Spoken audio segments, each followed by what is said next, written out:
Olá, aqui é o Luiz Fujita, eu sou editor do site Drauzio Varela. Esse aqui é o primeiro podcast da rede Drauzio Varela. Como vocês sabem, nós temos uma série de canais digitais, Facebook, YouTube, Instagram, Twitter, site, e agora vamos estrear um podcast.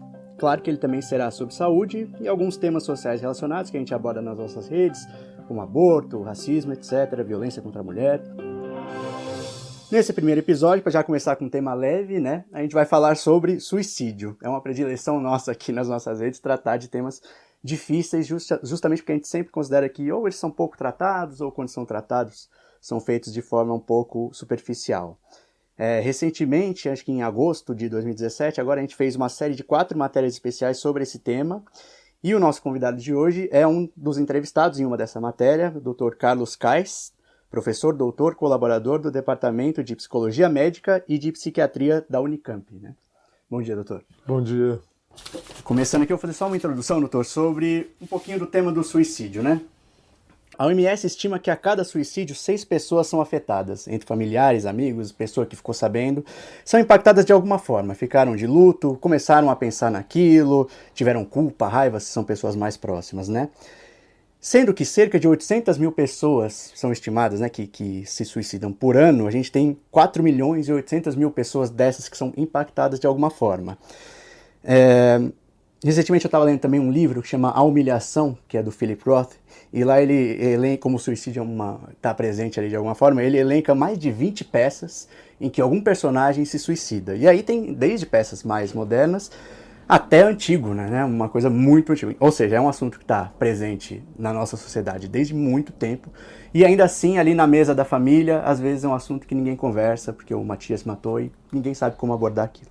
Então a nossa ideia é tentar ensinar um pouco, né, esclarecer algumas dúvidas sobre isso. Bom, doutor, nas pesquisas que eu fiz, tem 2 grandes fatores de risco que aparecem bastante na questão do suicídio. Um é a tentativa prévia e o outro é a presença de algum transtorno mental, né?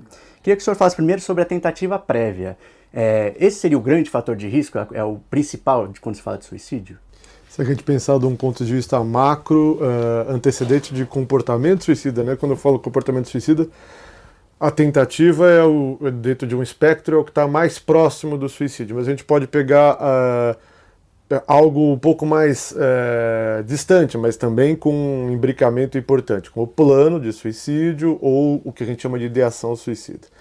Quer dizer, qualquer parte desse espectro se liga a uma chance maior de comportamento suicida futuro. Então, evidentemente que ter um antecedente de tentativa de suicídio é uma ligação mais forte com o suicídio futuro, em termos de risco, do que ter tido ideação suicida só ao longo da vida, né? Mas essa ligação vai se intensificando e esse é um fator de risco muito importante. Eu costumo falar que há 3 componentes, de maneira esquemática, fundamentais numa tentativa de suicídio. Primeiro, um pedido de socorro. Isso é muito importante, a gente tomar como um pedido de socorro e uma oportunidade, uma janela de oportunidade para se ajudar aquele indivíduo. Uhum. Depois, desejo de morte, propriamente dito, que vai variar muito de uma tentativa para outra. E terceiro, tentativa de mudar o ambiente, as relações pessoais, de alguma maneira influenciar com aquele gesto, ou as relações, ou o ambiente e tudo mais. Então, em algumas tentativas, a gente vê muito mais desejo de morte do que pedido de socorro e desejo de mudar as relações no ambiente. Em outras, a gente percebe que o desejo de morte era baixo, né, e era muito mais um pedido de socorro e desejo de mudar o ambiente. Sim. De maneira geral, as equipes de saúde que recebem esses pacientes tendem a valorizar bastante essas tentativas onde fica evidente o desejo de morte e a desvalorizar as tentativas que têm um componente de pedido de socorro ou mudar as relações, etc. E essa diferença entre eles, quando há mais um maior nível, digamos, de desejo de morte ou é um pedido de socorro, isso é uma coisa que a gente, que não é da área, poderia compreender com algum exemplo? Sim, algo assim? Sim. Tem um termo que a gente usa que é intencionalidade suicida. E tem alguns parâmetros para definir isso, né? Então, primeiro, o método de uma tentativa, né? Então, métodos mais violentos se associam com menor ambivalência, sempre há ambivalência, né? Mas com menor ambivalência e maior desejo de morte. Por exemplo, uma tentativa de suicídio com arma de fogo, uma tentativa de suicídio de pular de um lugar muito alto. Evidente que, na média, essas pessoas têm um risco maior de concretizar o ato do que alguém que tomou 4 comprimidos de uma medicação, que ele sabe que tinha um risco baixo, algum risco, mas um risco baixo. Uma chance de sobreviver. Um risco baixo. Então, esses parâmetros para medir intencionalidade suicida de uma tentativa são já bem delimitados. A violência do método, se a pessoa pediu ajuda depois, né, quer dizer, pedir ajuda mostra algum grau de arrependimento ou ambivalência, se preparou o ambiente para que ela pudesse ser socorrida ou preparou o ambiente para que ela não pudesse ser socorrida, se houve uma premeditação, e uma premeditação, uma elaboração para que aquele ato não fosse interrompido, ou o contrário, né? Se houve uma premeditação para que aquele ato fosse interrompido. Sim. Então, o senhor dizia que isso é recebido de forma diferente. Recebido de forma diferente. Então, e aí a gente classifica então a intencionalidade daquela tentativa de suicídio e associa isso com maior ou menor risco de suicídio futuro. Agora, tem um risco nisso fora do ambiente de especialistas. As pessoas tendem, e quando eu falo pessoas, mesmo profissionais de saúde mental, a banalizar um pouco essas tentativas de menor intencionalidade e colocar rótulos pejorativos, inclusive. Isso é manipulação, é teatralidade, é histeria. E isso é muito perigoso, porque a gente percebe que essas pessoas também têm um risco maior, e pedidos de socorro indicam, atabalhoados ou não, né, independente da gente julgar se aquele pedido de socorro poderia ter sido feito de uma maneira mais objetiva, etc., pedidos de socorro devem ser atendidos. Né? Então, há um componente de educar profissionais de saúde que possam estar lidando, inclusive população geral, para não desvalorizar esse tipo de gesto, porque no futuro esse gesto pode migrar para algo mais contundente. Sim, tá bem? Então, o grupo como um todo tem mais risco. Dentro desse grupo que tentou o suicídio, tem grupos diversos, né, em termos de risco. Mas a gente tende a fazer, a priori, uma fala educativa seguinte: olhe para aquilo como um cuidado. No mínimo é uma janela de você socorrer alguém. Né? Uma das grandes preocupações que eu tinha com essa pauta era justamente as outras pessoas conseguirem reconhecer, né, identificar o risco de uma pessoa realmente cometer um suicídio. Ainda sobre a tentativa prévia, eu achei interessante que eu vi um documento da OMS destinado para educadores, então é pessoal que lida mais com adolescentes. E lá tinha uma informação que me chamou bastante atenção, que é a seguinte, que mesmo a tentativa prévia de suicídio, que é uma coisa que pra gente deveria ser evidente, se alguém tentou se matar, eu vou saber, e aí aquela pessoa entrou num grupo que eu reconheço como de risco. Mesmo isso, eles dizem que há uma diferença entre o que as pessoas consideram como uma tentativa prévia de suicídio e o que um especialista consideraria. Eles dizem que num formulário em que a pessoa responde, ela às vezes não se refere que tentou um suicídio, enquanto um psiquiatra olhando aquilo diria que aquilo foi uma tentativa. Isso eu fiquei tentando imaginar que tipo de coisa a pessoa não considera e que um especialista considera. Ok. Para nós, Luiz, qualquer situação que o indivíduo com algum grau de consciência, né, quer dizer, não pode ser uma coisa totalmente inconsciente, tem que passar por algum grau de consciência, pôs a vida dele em risco com uma chance que não é infinitesimal, né, com uma chance considerável de morrer, a gente considera como uma tentativa de suicídio. Então eu vou te dar 2 exemplos do mesmo ato e julgamentos diferentes. Né? Então, um rapaz brigou com a namorada e tinha a informação, tomava lá um benzodiazepínico, um diazepam da vida, e tinha a informação que 4 comprimidos de diazepam, a chance dele morrer com aquilo é baixíssima. Muito próximo das chances das coisas da vida que a gente faz, sair à noite e tudo mais. E ele toma aquilo para dormir, porque ele está com muita angústia e quer descansar. Okay? Isso não é uma tentativa de suicídio. Agora, esse mesmo rapaz, se ele achar que 4 comprimidos de diazepam, ele tem uma probabilidade significativa de morrer, e tomar esses 4 comprimidos, o mesmo gesto é uma tentativa de suicídio. Okay? Então, a avaliação é daquele gesto, mesmo que tenha sido um gesto para aplacar uma angústia, para dormir e acordar melhor no dia seguinte, etc, etc. Não necessariamente uma coisa de morte. Mas se o indivíduo julgou, ao fazer aquele gesto, que ele estava pondo a vida dele em risco de maneira considerável, né? A gente põe a nossa vida em risco cotidianamente. Né? Mas eu estou falando de fora das coisas do dia a dia.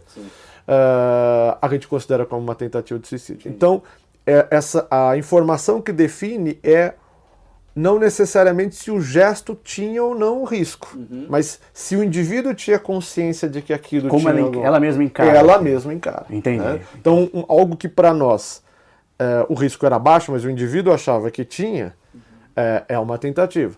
Algo que tinha um grande risco, mas o indivíduo ignorava aquilo, não é uma tentativa. Entendi.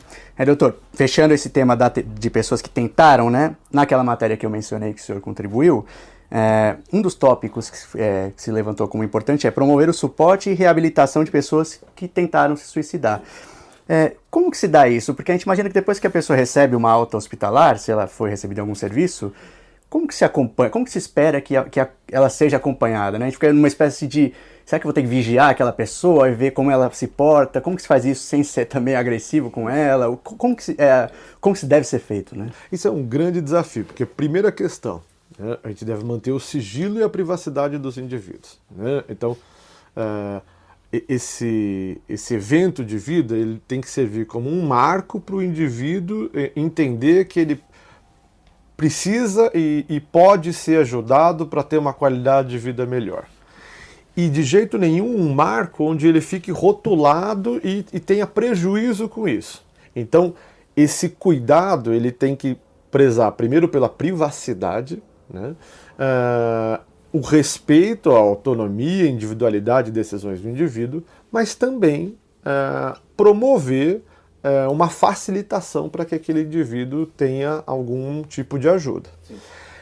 Essa ajuda varia muito de situação para situação que culminou com aquilo. Em algumas situações a ajuda é uma ajuda preferencialmente multidisciplinar e passa por uma ajuda médica, psiquiátrica. Em outras, não se detecta numa tentativa de suicídio nada que se intervenha, que justifique uma intervenção psiquiátrica.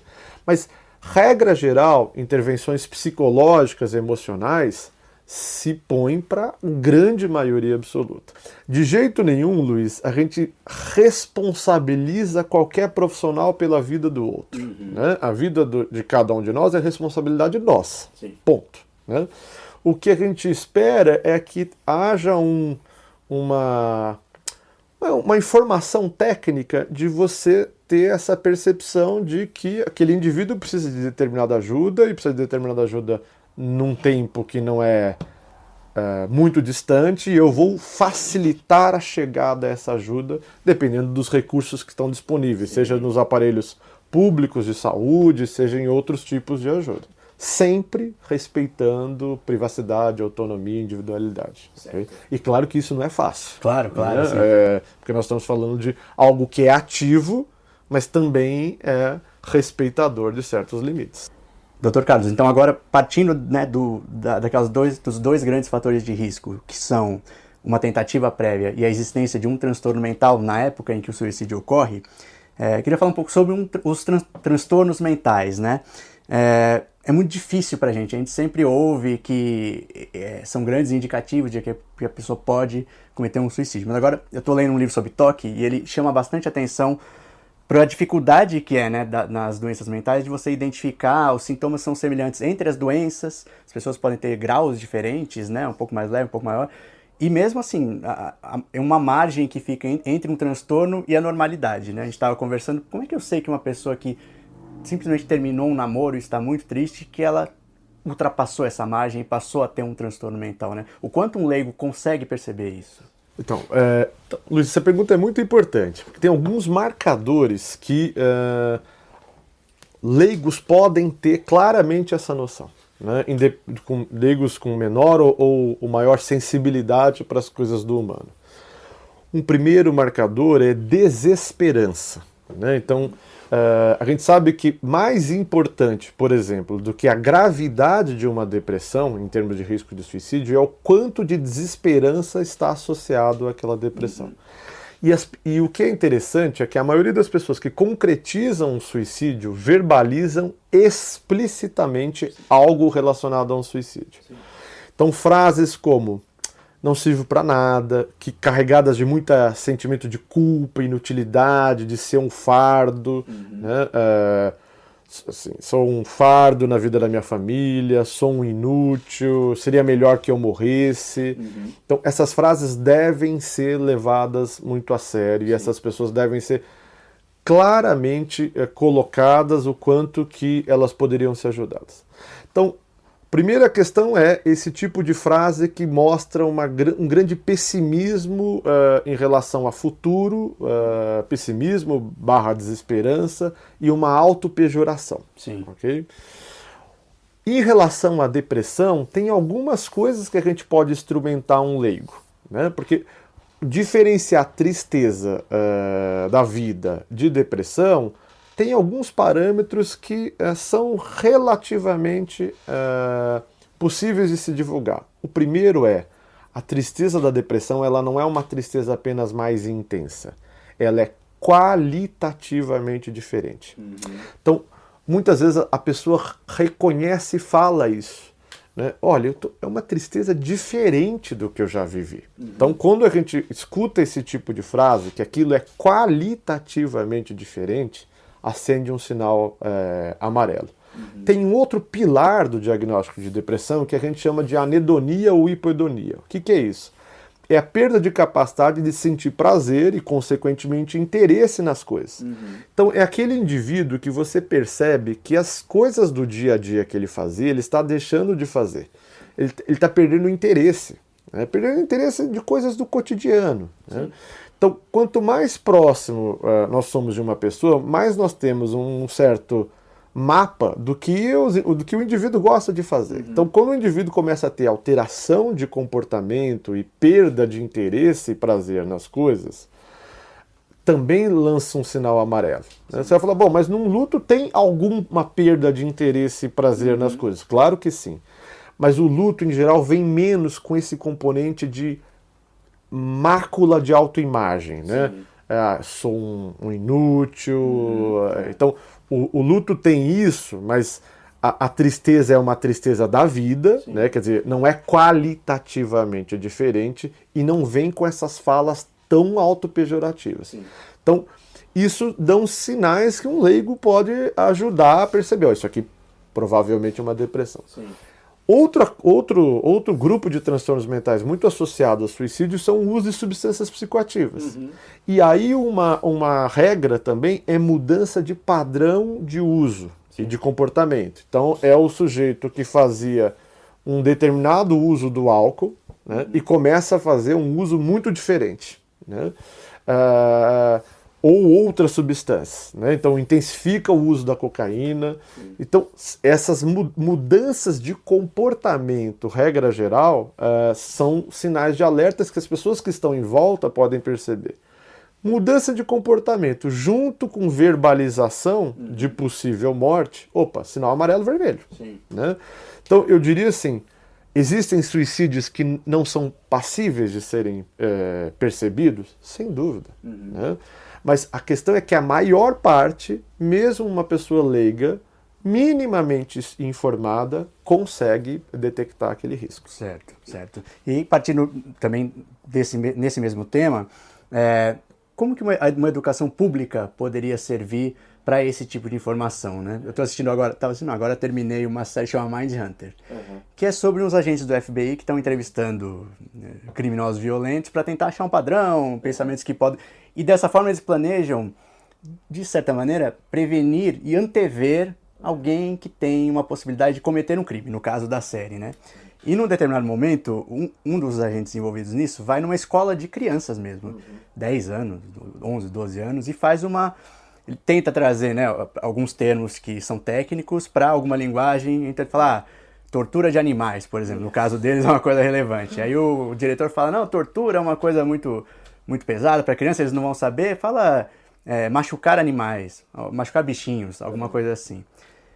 A parte de prevenção de suicídio por educação pública tem algo a ver com isso? Uma coisa que vai realmente desde a formação de uma pessoa a identificar? Primeiro, questões da cultura, né? A gente tem muito associado na cultura que depressão é um sinal de fraqueza moral, né? Quer dizer, as pessoas têm julgamentos morais em relação a transtornos mentais.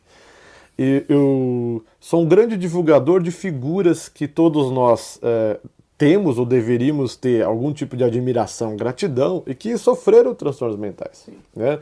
Um deles é o Churchill. Tá tendo muita série, né, sobre o Churchill, né? Agora no cinema teve a série que fez bastante sucesso. E o Churchill, você pode falar qualquer coisa dele. Pode falar que ele era arrogante, que ele demorou para sair da política, mas ele foi um homem responsável por segurar o nazismo na Europa. Né? Quer dizer, uma figura de uma coragem, de uma força psíquica. Ele tinha depressões importantes. Assim como o Churchill, a gente vê dezenas disso na clínica. Sim. Então, o espectro de pessoas que têm quadros mentais, ele não se associa com nem mais fortes, nem mais corajosas, nem mais... A coisa não é por aí. Né? Então, a primeira é desmistificar isso na cultura, porque quando você tem isso na cultura, então admitir que você tem algo e procurar ajuda passa a ser admitir uma espécie de fraqueza moral. Sim. E isso nenhum de nós quer admitir fraqueza moral. Né? Então, eu acho que o primeiro passo dessa construção é desmistificações de cultura. E o segundo são algumas coisas que a gente sabe que são associadas com o suicídio. Por exemplo, impulsividade. Né? Então, não é difícil você mapear quem são pessoas mais impulsivas ou não. Se a gente olhar os nossos espectros de amigos, a gente sabe quem são os mais impulsivos e os menos impulsivos. Né? E pessoas impulsivas, quando estão sofrendo, elas são mais fáceis de ir para atos impulsivos. Né? Então, são informações. Agressividade. Né? Quando eu falo agressividade, as pessoas entendem agressividade como uma coisa pejorativa. Não. Boa parte dos meus amigos cirurgiões são agressivos. E se eles não fossem agressivos, talvez eles não fossem bons cirurgiões. Né?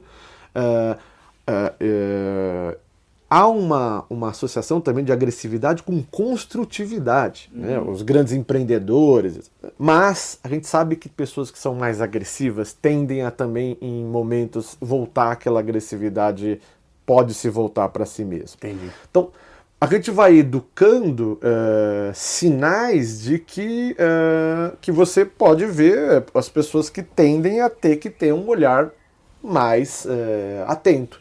São pessoas que provavelmente precisam ter melhor equacionado como lidar com as coisas da vida e o psiquismo. Eu queria só que o senhor falasse um pouquinho, doutor, também para não ficar um estigma, né, de relacionar muito o suicídio ao transtorno mental, mas que a via oposta, né, que é o transtorno mental para o suicídio, não é verdadeiro, basta ter um transtorno mental que a pessoa tem um risco aumentado para cometer suicídio, né? Não.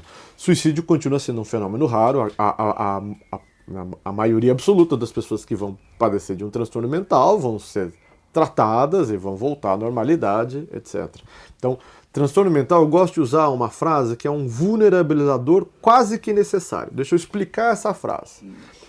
A gente imagina, baseado em alguns estudos, tem estudos grandes de um método que chama autópsia psicológica, que a gente pega alguém que faleceu por suicídio, vai conversar com a família, vai ver prontuário médico, vai ver se passou por serviços outros de saúde e vai tentar mapear se havia um transtorno mental. Uma série de estudos desse indicam que quem de fato cometeu suicídio, por volta de 90% tinha um transtorno mental. Okay? Agora, o contrário não é válido. Né? A maioria absoluta das pessoas que têm um transtorno mental não vai para o suicídio. Né? Então, isso é muito importante, porque senão cria um alarmismo e um terror que é absolutamente desnecessário. E uma outra coisa que é muito importante que eu acho também um equívoco, a afirmação de que todas as pessoas que se matam tinham um transtorno mental. Né? Suicídio é um fenômeno multifatorial. É uma combinação de coisas que levam ao suicídio. É como derrubar um avião. Não é só a falha do piloto, não é só a falha mecânica, tem que ter uma falha mecânica, tem que falhar o piloto, tem que ter, não sei, que tem uma série de coisas que acabam combinando. Assim é o suicídio. Né? E dizer, por exemplo, a gente pode ter uma repulsa. né, por exemplo, que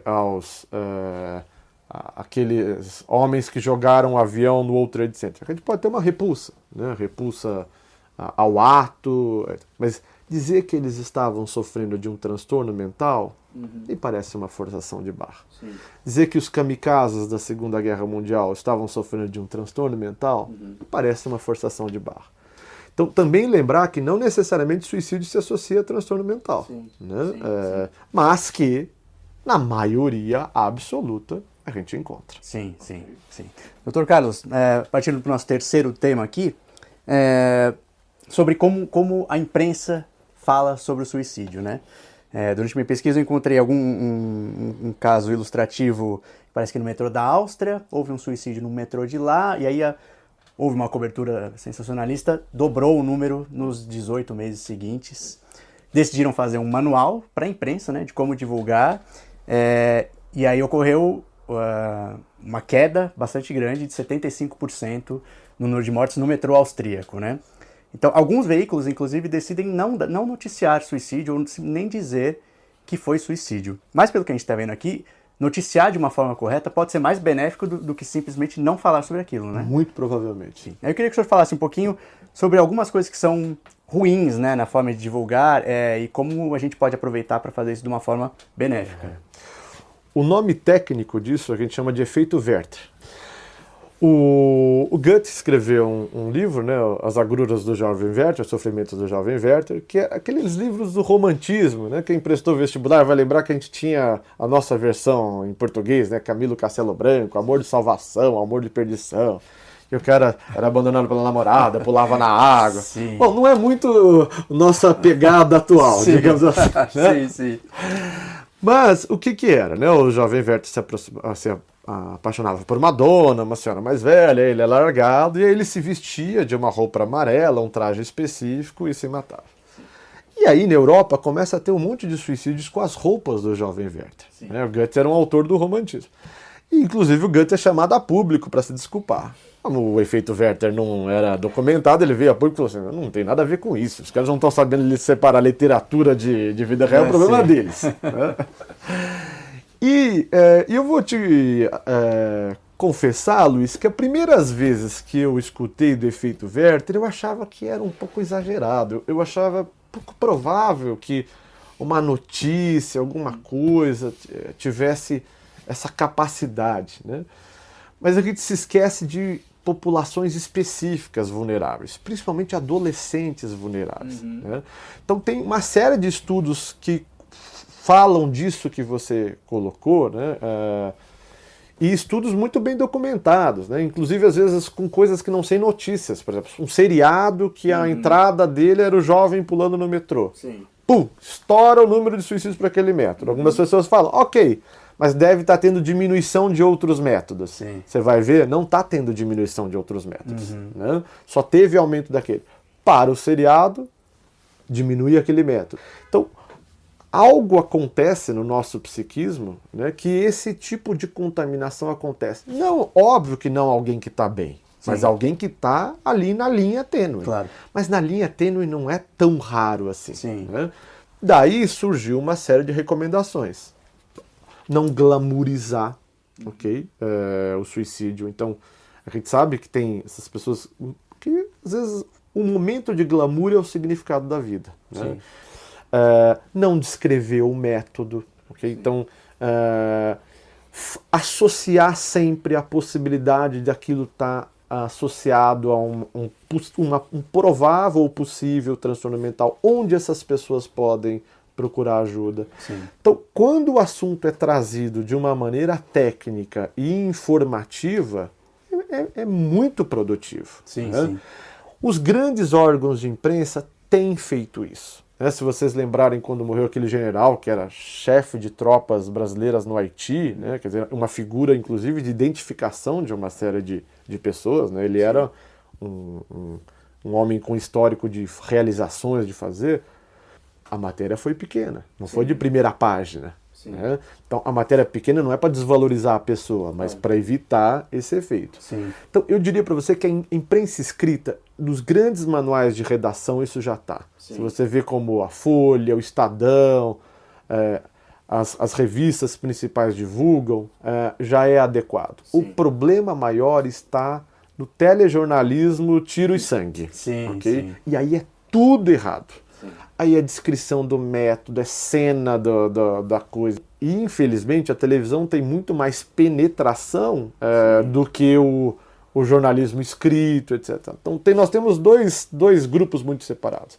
Um que faz a coisa com elegância e ajuda muito, e um outro que não tem muito interesse na elegância, e tem muito mais interesse no criar calor e atender essa coisa mais mórbida do ser humano. Sim, eu peguei um exemplo de uma de imprensa que eu achei bem sutil até, e é bom para demonstrar como o cuidado, a cautela tem que ser bastante grande. Um exemplo da revista Time Online, que eles tinham uma manchete que era "Suicídio põe fim a escândalo no Japão".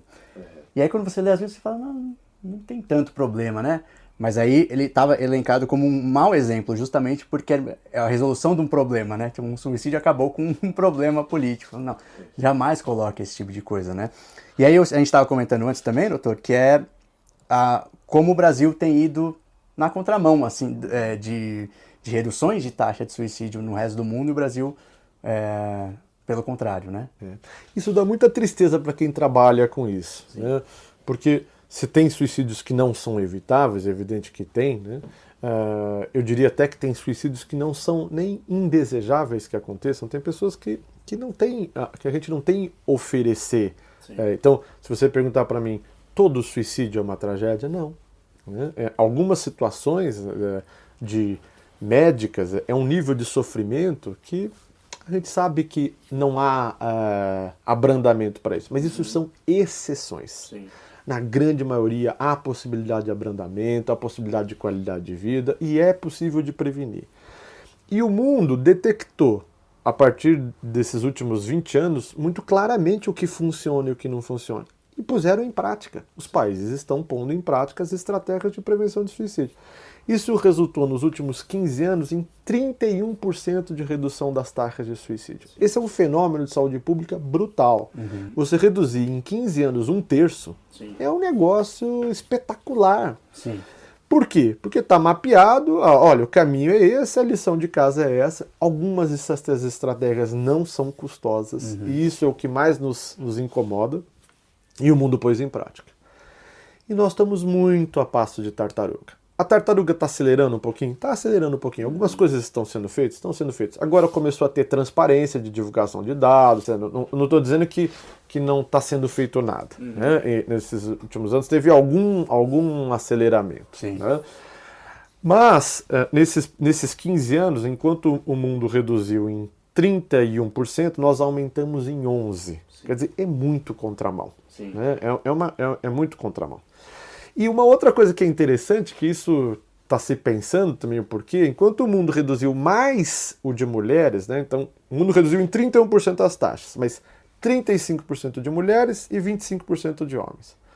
O nosso aumentou em 11%, aumentou em 18% de mulheres e 8% de homens. Então nós estamos na contramão.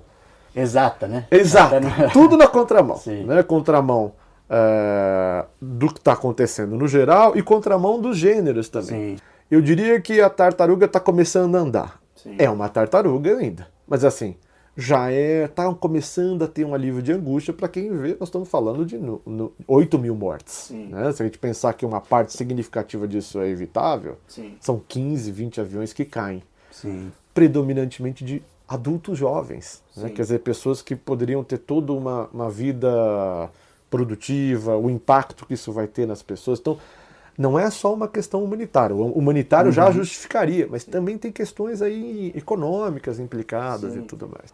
O senhor falou que caiu mais de mulheres no resto do mundo e no Brasil, ao contrário, aumentou mais os de mulheres, né? Isso. Existe alguma interpretação sobre Olha, isso? existe hipóteses, ok? Todas essas hipóteses elas precisam ser testadas em estudos. Então, assim, quando estamos falando de hipóteses, nós estamos falando de uma coisa que não tem evidência científica. Estou aqui agora falando bem informalmente.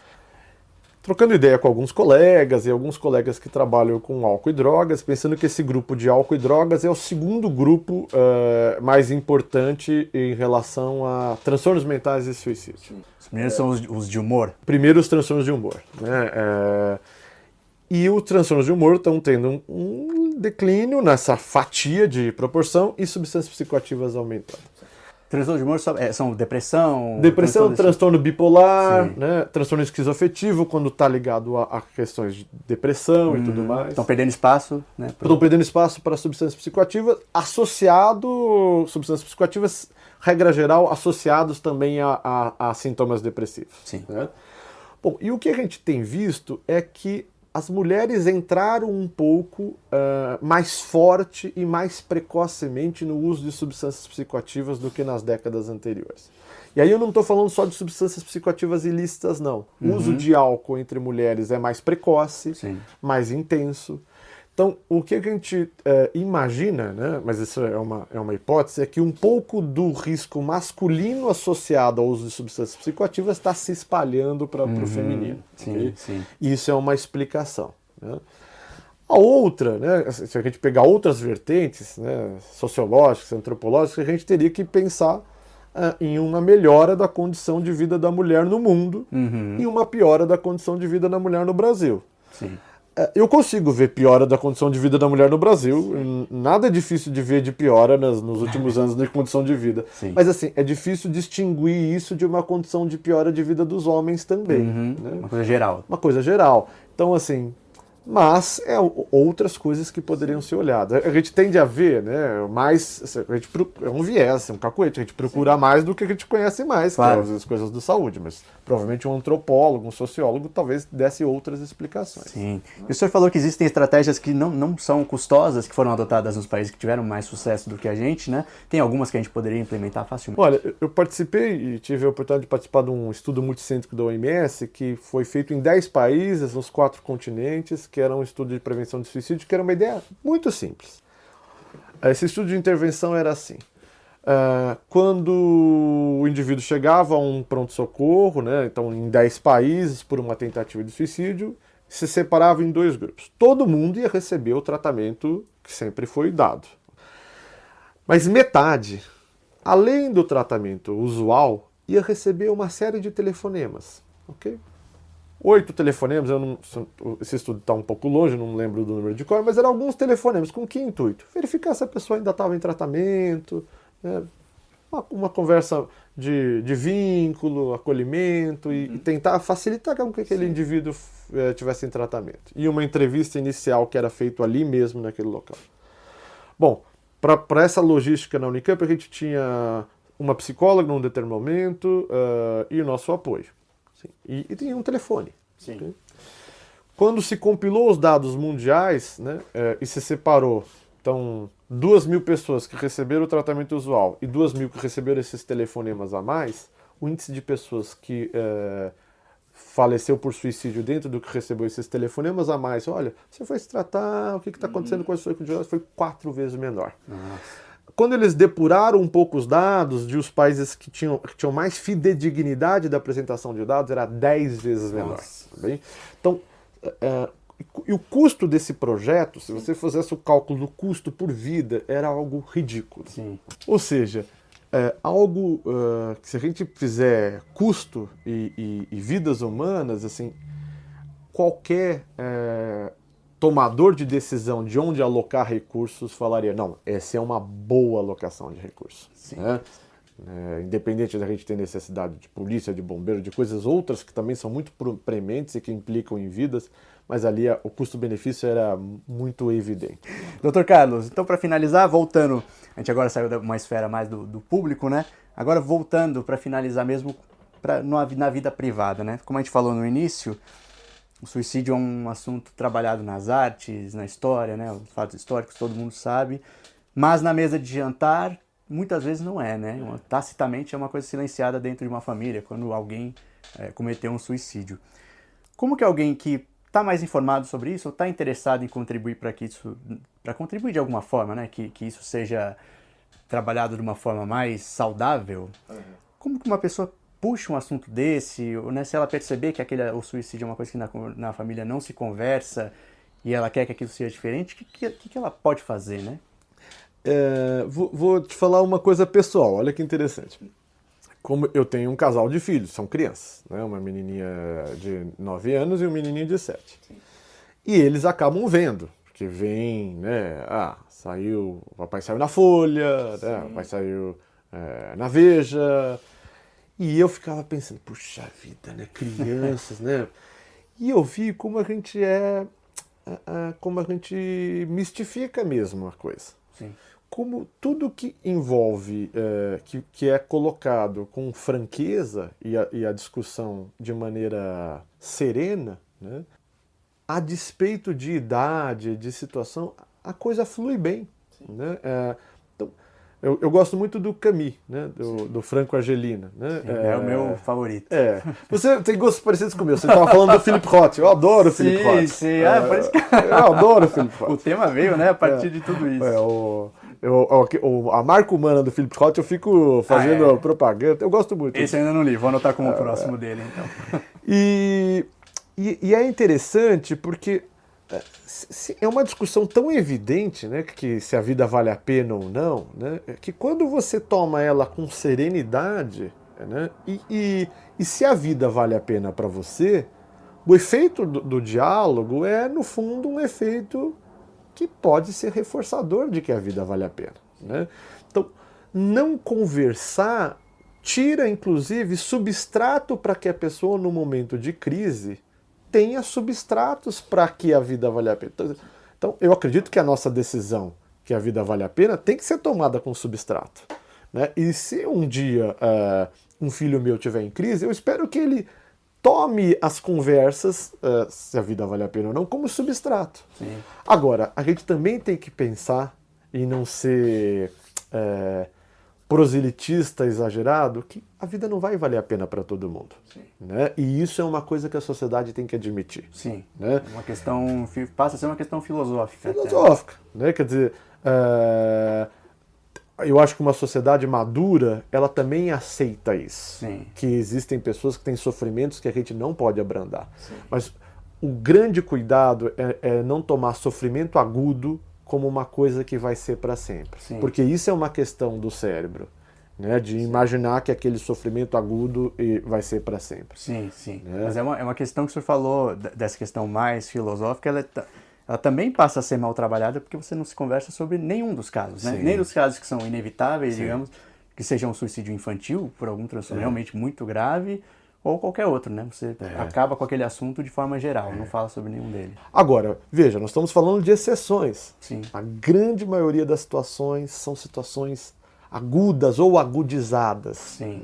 Doutor, muito obrigado pela sua presença aqui. Espero que a gente tenha contribuído, né? Bom, segundo sua avaliação, eu falei para o senhor, né? Se a gente falar alguma coisa que o senhor possa dizer que está sendo mal divulgado, pode interromper. Não, eu achei muito feliz a nossa conversa, Luiz. Gostei, achei que fluiu com naturalidade, me senti muito à vontade. Eu imagino que o senhor vai voltar algumas vezes aqui, porque esse assunto, existem outras abordagens. Sim. Essa abordagem filosófica é bastante interessante. Eu gosto muito. A gente espera que amadureça a ponto de a gente conseguir fazer esse outro debate de uma forma tranquila, né? Que não seja uma coisa que vá agredir, que as pessoas não queiram ouvir sobre aquilo, né? Muito obrigado, doutor Carlos. Eu que agradeço.